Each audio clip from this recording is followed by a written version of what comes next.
কালকে এখানে আমি দেখলাম এক ভদ্রলোক সকালবেলা আপনাদের উপর চড়া ঘটে গেছে। তার নাম রত্নাচন্দ্র সব্যসাচী।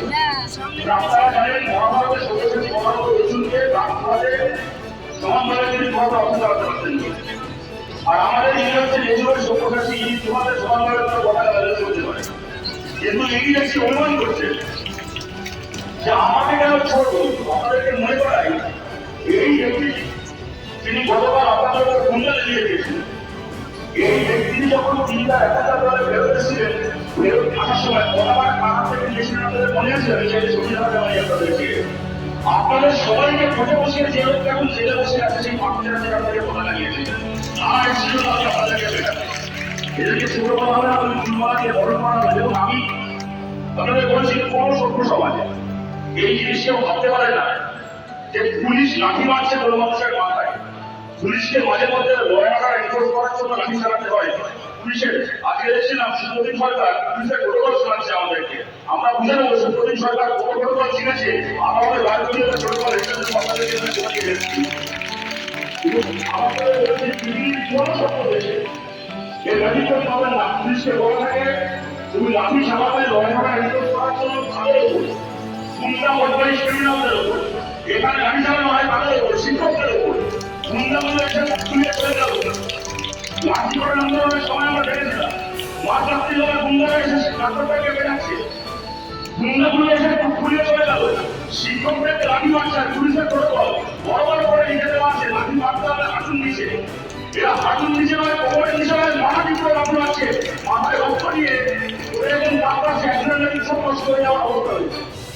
তারপরে পুলিশ আমাদেরকে প্রোটোকল শেখাচ্ছে। আমাকে বিশ্বাস করুন, যখন দেখছিলাম টিভিতে কয়েকটা পুলিশ ডাক্তারের সময় মধ্যে দাঁড়িয়ে আছে, হুট করে বুক ধরে বসে এই দিকটি নামাচ্ছে, হুট করে হাত ধরে বসেছে।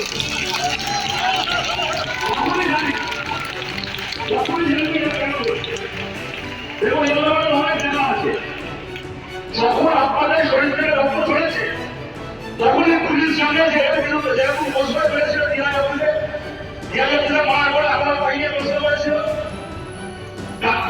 কালকে যখন দেখেছে শরীর থেকে রক্ত চলছে সিদ্ধান্তে কাঁপছে, একটা হয়ে গেছে, সময় কোথাও করে রক্ত হচ্ছে, মানুষ ভেঙে গেছে, সব নষ্ট হয়ে যাওয়ার মতো মহিলাদেরকে মারা হচ্ছে।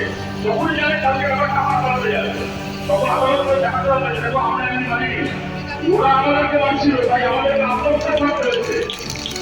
এই গল্প শোনানোর জন্য আমাদের এখনকার যিনি শিক্ষামন্ত্রী তিনি ভালো নাটক বা একসময় ভালো নাটক লিখতেন। আমি ওদের নাটকের ভক্ত ছিলাম। আগে উনি মঞ্চে নাটকের জন্য স্ক্রিপ্ট লিখতেন, এখন পুলিশের জন্য স্ক্রিপ্ট লিখেন। পুলিশকে ভোট দিয়েছে প্রথমে পেটাবে, যখনই দেখবে শিক্ষকরা ইঞ্জিনিয়ার সেটা খুব সভা দিয়ে বসে বলবে, বাকিটা আমি ডায়লগ সংবাদ দিয়ে দিচ্ছি। কিন্তু আমরা মহামান্য আদালতকেও জিজ্ঞেস করেছি, আপনারা দেখেছেন মশলা খেয়ে আপনাদের কি হয়েছে? বিচারপতি প্রশ্ন করেছেন পুলিশকে, পুলিশ আবার এক গল্প শুনিয়েছিল, গতকাল এক জিনিস আবার হয়েছে, কালকে আদালত আবার প্রশ্ন করবে, পুলিশ আবার এক উত্তর দেবে, দিনের পর দিন এইসব থাকবে। ও একবার করে মারবে, তারপর পুলিশের আচরণ গল্প শোনাবে, সেইটা শুনে আদালত চুপ করে যাবে। আমরা মাননীয় বিচারপতিকে বলছি যে পুলিশগুলো শিক্ষকদের রক্ত ঝরালো, সেই পুলিশের গা থেকে উর্দি করা হবে কি হবে না? আর সেই শিক্ষকরা আজকে এই শিক্ষকদের রাস্তায় বসে আছে, আজকে এই শিক্ষকদের রাস্তায় বসে আছে, যে পুলিশের উপর লাঠি চালাচ্ছে তাদেরকে বলছি সরকারি ইউনিফর্মে গরম দেখাচ্ছেন। আরে আপনি ইউনিফর্ম পরা সরকারি কর্মচারী, তো পশ্চিমবাংলার সরকারি ভালো সরকারি স্কুলের শিক্ষক এরাও ইউনিফর্ম না করা সরকারি কর্মচারী, এরা আপনার সহকর্মী। চাকরিটা পেয়েছিলেন 10-15 বছর আগে, রাস্তায় বলতে হয়নি। চাকরিটা যদি পুলিশের চাকরি যদি এই জমানায় পেতেন আপনাকে এর পাশে জিজ্ঞেস করে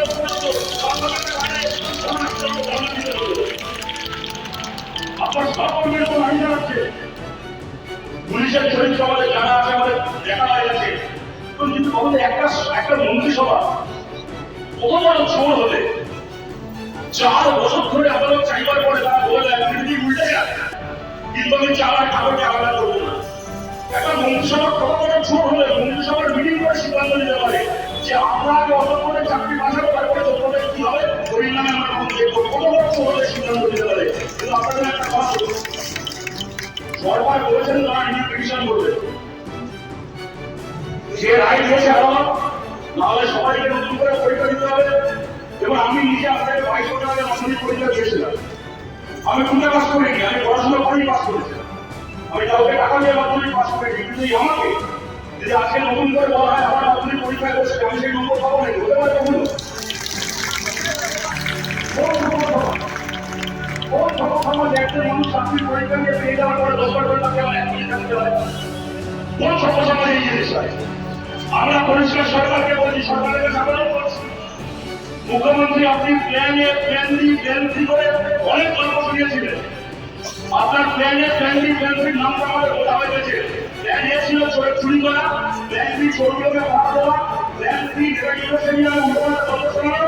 প্ল্যান ডি বসবাস করে গেল, প্ল্যান ই ঘর জায়গা করে গেল,